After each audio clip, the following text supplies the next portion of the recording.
नमस्कार, TMT news 24 में आपका स्वागत है। आप देख रहे हैं टीएमटी न्यूज 24। आज हम आपको टीएमटी न्यूज 24 के माध्यम से एक ऐसी जानकारी देने जा रहे हैं जो मनोरंजन, जिज्ञासा, ज्ञान आदि से भरपूर है।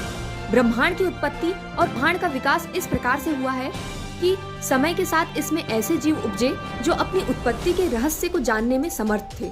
ब्रह्मांड की उत्पत्ति कब और कैसे हुई? क्या यह सदैव से अस्तित्व में था या इसका कोई प्रारंभ भी था? इसकी उत्पत्ति से पूर्व क्या था? क्या इसका कोई जन्मदाता भी है? यदि ब्रह्मांड का कोई जन्मदाता है तो पहले ब्रह्मांड का जन्म हुआ या उसके जन्मदाता का?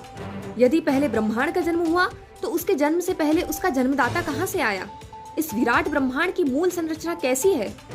ब्रह्मांड का भावी परिदृश्य क्या होगा? ये कुछ ऐसे मूलभूत प्रश्न हैं जो आज भी उतने ही प्रासंगिक हैं जितने सदियों पूर्व थे।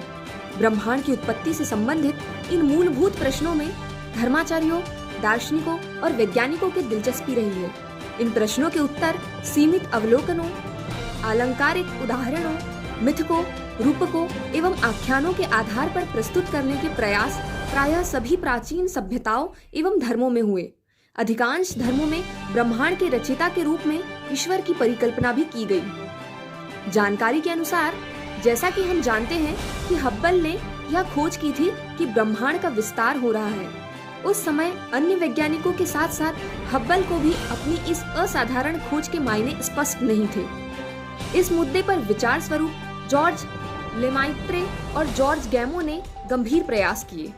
इन दोनों वैज्ञानिकों के अनुसार यदि आकाशगंगाएं बहुत तेजी से हमसे दूर भाग रही है तो इसका अर्थ यह हुआ कि अतीत में किसी समय जरूर ये आकाशगंगाएं एक साथ रही होगी। वस्तुतः ऐसा लगा कि 10 से 15 अरब वर्ष पहले ब्रह्मांड का समस्त द्रव्य एक ही जगह पर एकत्रित रहा होगा। उस समय ब्रह्मांड का घनत्व असीमित था तथा संपूर्ण ब्रह्मांड एक अति सूक्ष्म बिंदु में समाहित था। इस स्थिति को परिभाषित करने में विज्ञान एवं गणित के समस्त नियम सिद्धांत निष्फल सिद्ध होते जाते हैं।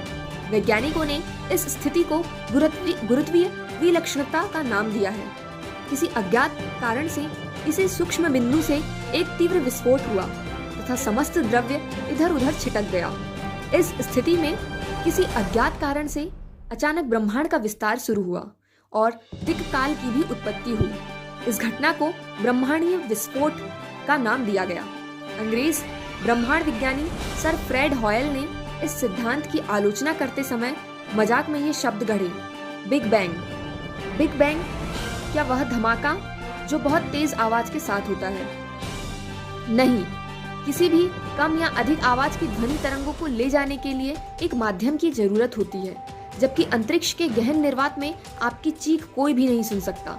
इसीलिए उस विस्फोट को बिग बैंग कहना बिल्कुल भी उचित नहीं है। इतना निश्चित है कि अगर यह धमाका आपके घर के किसी कमरे में हुआ होता तो बेशक इससे जोरदार आवाज होती, क्योंकि यह एक ऐसी चीज थी जो असीमित घनत्व वाली थी और जिसमें अचानक बेहद तीव्र गति से विस्तार हुआ था। महत्वपूर्ण बात यह है कि अंतरिक्ष का स्वयं विस्फोट हुआ था, न कि पहले से मौजूद किसी अंतरिक्ष में विस्फोट हुआ था। आज के फैलते इस ब्रह्मांड आकाशगंगाओं के बीच की रिक्तता ही है जो विस्तृत हो रही है। दरअसल बिग बैंग से पहले कोई अंतरिक्ष नहीं था। यह तो खुद ही बिग बैंग के बाद अस्तित्व में आया था। 1960 के दशक में स्टीफन हॉकिंग, जॉर्ज एलिस और रोजर पेनरोज ने आइंस्टाइन के सामान्य सापेक्षता सिद्धांत को दिक् और काल की गणना में प्रयुक्त करते हुए यह बताया कि दिक् और काल सदैव से विद्यमान नहीं थे, बल्कि उनकी उत्पत्ति महाविस्फोट के साथ हुई। हॉकिंग को एहसास हुआ कि महाविस्फोट दरअसल ब्लैक होल का उल्टा पतन ही है। स्टीफन हॉकिंग ने पेनरोज के साथ मिलकर इस विचार को और विकसित किया और दोनों ने 1970 में एक संयुक्त शोध पत्र प्रकाशित किया और यह दर्शाया कि ब्रह्मांड की उत्पत्ति ब्लैक होल के केंद्र भाग में होने वाली विलक्षणता, सिंगुलैरिटी जैसे स्थिति से ही हुई होगी। दोनों ने यह दावा किया कि महाविस्फोट से पहले ब्रह्मांड का समस्त द्रव्यमान एक ही जगह पर केंद्रित रहा होगा। बिग बैंग सिद्धांत ब्रह्मांड की उत्पत्ति का सबसे अधिक मान्य सिद्धांत है, परंतु जिस सैद्धांतिक स्थिति पर भौतिकी या गणित प्रकाश डालने में असमर्थ है, उसको मानने के हमारे पास क्या सबूत है? दरअसल भौतिकी को अपने सिद्धांतों पर उस समय संदेह हो जाता है जब वह उसे अनंत की तरफ ले जाते हैं। बहरहाल बात सबूत की। वैज्ञानिक जॉर्ज गैमो ने 1940 के दशक में यह अनुमान लगाया कि बिग बैंग ने उत्पत्ति के समय ब्रह्मांड को उच्च तापमान विकिरण से भर दिया होगा।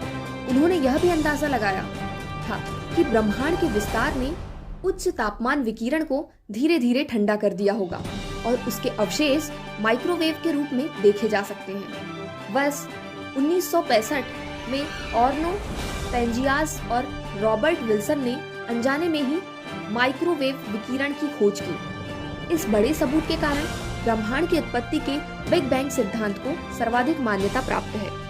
दूसरा महत्वपूर्ण सबूत है ब्रह्मांड में ड्यूटेरियम, लिथियम और हीलियम के परमाणुओं की पाई जाने वाली संख्या। हॉट बिग बैंग मॉडल का तापीय इतिहास यह दर्शाता है कि ब्रह्मांड के विकास के दौरान केवल ड्यूटेरियम, लिथियम और हीलियम के नाभिक ही निर्मित हुए।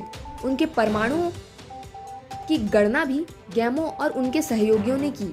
यह भी पाया गया कि जहां अन्य तत्वों के परमाणुओं की उत्पत्ति तारों के अंदर होने वाली नाभिकीय संलयन से हुआ, वहीं ड्यूटेरियम का सृजन तारों में संभव नहीं है।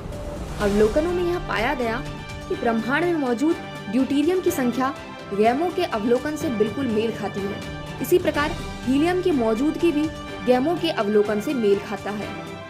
स्थायी अवस्था सिद्धांत। 20वीं सदी के प्रतिभाशाली ब्रह्मांड विज्ञानी फ्रेड हॉयल ने अंग्रेज गणितज्ञ हरमान बांडी और अमेरिकी वैज्ञानिक थॉमस गोल्ड के साथ संयुक्त रूप से ब्रह्मांड की उत्पत्ति का सिद्धांत प्रस्तुत किया। यह सिद्धांत स्थायी अवस्था सिद्धांत के नाम से विख्यात है। इस सिद्धांत के अनुसार न तो ब्रह्मांड का कोई आदि है और न ही कोई अंत। यह समयानुसार अपरिवर्तित रहता है। यद्यपि इस सिद्धांत में प्रसरणशीलता समाहित है, परंतु फिर भी ब्रह्मांड के घनत्व को स्थिर रखने के लिए इसमें पदार्थ स्वतः रूप से सृजित होता रहता है। जहां ब्रह्मांड की उत्पत्ति के सर्वाधिक मान्य सिद्धांत बिग बैंग सिद्धांत के अनुसार पदार्थों का सृजन अकस्मात हुआ, वहीं स्थायी अवस्था सिद्धांत में पदार्थों का सृजन हमेशा चालू रहता है। हॉयल ने बिग बैंग सिद्धांत के अवधारणाओं के साथ असहमति क्यों प्रकट की? दरअसल हॉयल जैसे दार्शनिक प्रवृत्ति वाले व्यक्ति के लिए ब्रह्मांड के आदि या आरंभ जैसे विचार को मानना अत्यंत कष्टदायक था, क्योंकि ब्रह्मांड के आरंभ के लिए कोई कारण और सृजनकर्ता होना चाहिए। वर्तमान में इस सिद्धांत के समर्थक न के बराबर है। ब्रह्मांड की उत्पत्ति का यह एक नया सिद्धांत है। इस सिद्धांत के अनुसार हमारा ब्रह्मांड करोड़ों वर्षों के अंतराल में विस्तृत और संकुचित होता रहता है। डॉक्टर एलन संडेज इस सिद्धांत के प्रवर्तक हैं। उनका मानना है कि आज से 120 करोड़ वर्ष पहले एक तीव्र विस्फोट हुआ था और तभी से ब्रह्मांड फैलता जा रहा है। 290 करोड़ वर्ष बाद गुरुत्वाकर्षण बल के कारण इसका विस्तार रुक जाएगा। इसके बाद ब्रह्मांड संकुचित होने लगेगा और अत्यंत संपीड़ित और अनंत रूप से बिंदुमय आकार धारण कर लेगा। उसके बाद एक बार पुनः विस्फोट होगा तथा यह क्रम चलता रहेगा। इस सिद्धांत को दोलायमान ब्रह्मांड सिद्धांत कहते हैं। बहरहाल महत्वपूर्ण बात यह है कि ब्रह्मांड की उत्पत्ति के लिए दैवीय शक्तियों से परे तर्क संगत वैज्ञानिक सिद्धांतों पर आधारित व्याख्या के लिए विज्ञान निरंतर प्रयत्नशील है। हमारे चैनल को लाइक करें, शेयर करें, सब्सक्राइब करें और कमेंट्स के साथ अपनी राय जरूर दें और देखते रहिए TMT न्यूज़ 24।